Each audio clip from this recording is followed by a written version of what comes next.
Ruta Púrpura encuentra su nombre cuando decidimos hacer una gira por algunos de los teatros o templos de la cultura más icónicos del mundo. Lugares como el Palau de la Música Catalana, como el Adrian Arch Center en Miami, como el Carnegie Hall en Nueva York. Este tipo de teatros que normalmente albergan lo más excelso de la cultura del mundo. Y tienen la coincidencia, tienen en común que muchos de estos teatros, por su arquitectura, por su diseño clásico, utilizan el terciopelo púrpura en su silletería, en sus telones, en sus decorados.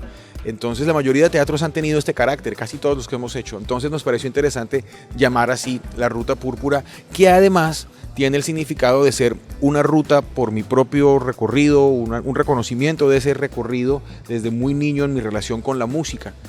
Cómo la música que yo escuchaba en mi casa, la música de mis viejos, la música de mis hermanos mayores, me fue permeando y me fue llevando a hacer la música que hago hoy en día. Yo inicio esta gira haciéndome la pregunta ¿por qué hago la música que hago? Y encuentro la respuesta en estas canciones que me llevan a entender cómo llego a las canciones más importantes de mi propio repertorio.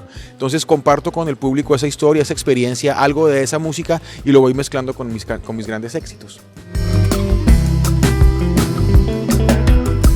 Yo creo que es, como te decía, un viaje al interior de mi relación con la música y me hace reconocer precisamente esas influencias y me hace entender cómo me enamoro, por ejemplo, de las letras románticas, de este tipo de melodías que a veces evocan música de otra época. ¿Por qué para mí es tan importante esa herencia? Y también me hace reflexionar sobre lo válido que es mantener esas grandes obras de la música latina del siglo pasado, de diferentes décadas del siglo pasado, mantenerlas vivas y vigentes y hacer que otra gente las conozca también, otra gente más joven las conozca también. Hay un recorrido que inicia explicando esas canciones y cuál era la relación de mis viejos con la música y cuál era la música que yo escuchaba en la casa, y poco a poco me voy desprendiendo de eso y entrando en el orden del repertorio hacia lo más actual de mis canciones. Por supuesto, ensayando mucho, ¿no? Trabajando de la mano de los músicos, varios meses en la sala de ensayos, experimentando con el formato, con el orden de las canciones, con la narrativa que las acompaña, ¿no?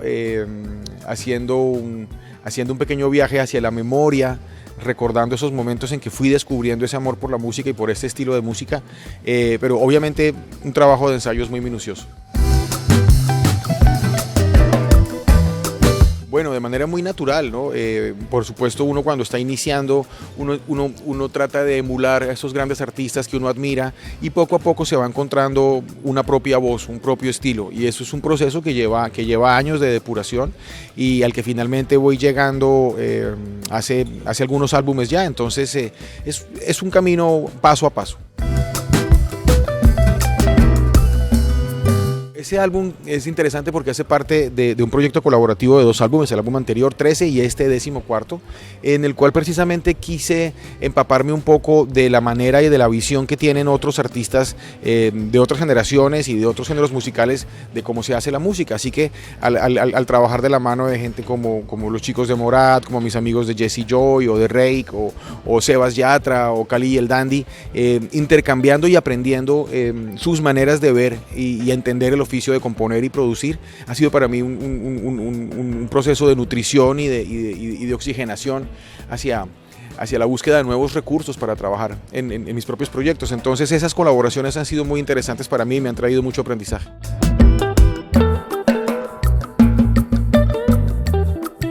Precisamente hoy estoy de lanzamiento de una muy linda que hago al lado de una gran artista que se llama Gracie, una mujer colombiana talentosísima, que se llama Le Viene Bien, y estamos de lanzamiento y quiero que todo el mundo escuche la canción. Una invitación que me honra muchísimo, un proyecto con una trayectoria y con una influencia tan grande en toda la música iberoamericana como lo es la de Mocedades. Me invitaron a ser parte de un disco que celebra las músicas en Latinoamérica y a mí me correspondió representar a mi país, a Colombia, y se escogió una canción muy bella que se llama Colombia, Tierra Querida, con un arreglo magnífico. Las voces son fantásticas, el ritmo colombiano está impreso, la esencia de la música colombiana está impresa en esta producción y yo me siento muy feliz de haber podido participar. Me encanta cómo quedó. El aprendizaje, el intercambio.